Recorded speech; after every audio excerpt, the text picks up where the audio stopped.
if there is a question that I get more than any other, it's the one that we're all wanting to know, which is where are the broader averages going to next and why, right? So where are they going to next and why? And the bottom line is, if we take a look at the indices, the clues are already there, gang. Take a look at what's happening at the Dow.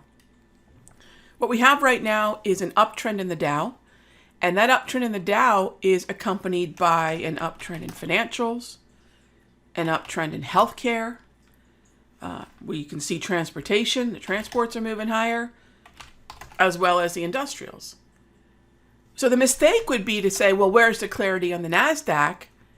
And that would then take us away from where right now we have the best clarity, and that's the Dow. And then those sectors that are related to the Dow.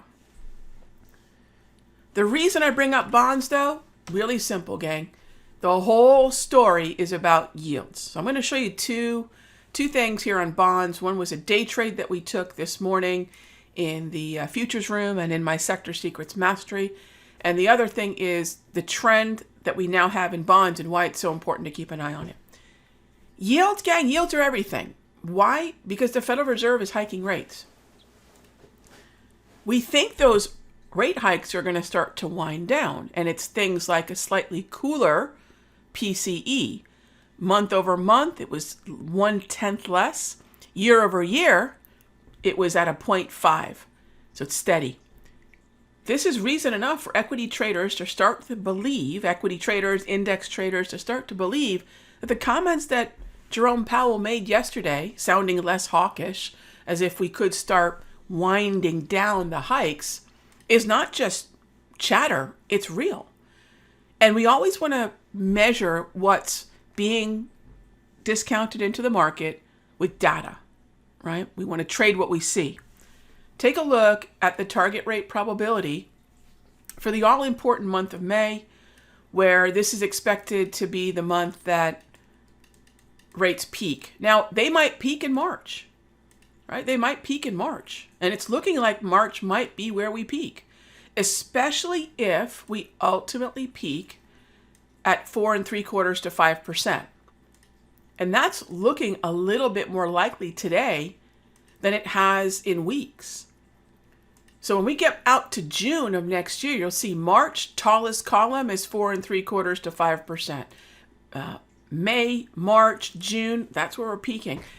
Whether or not, quite frankly, we peak here or here, the equity markets, and we can see this with treasury yields, the equity markets are saying, all right, the worst of the hikes is pretty much, as we like to say as traders and investors, baked into the cake. So there's the data that backs up the first thing I'm going to say, which is we need to start thinking about how and when we can buy bonds, right? How and when we can buy bonds.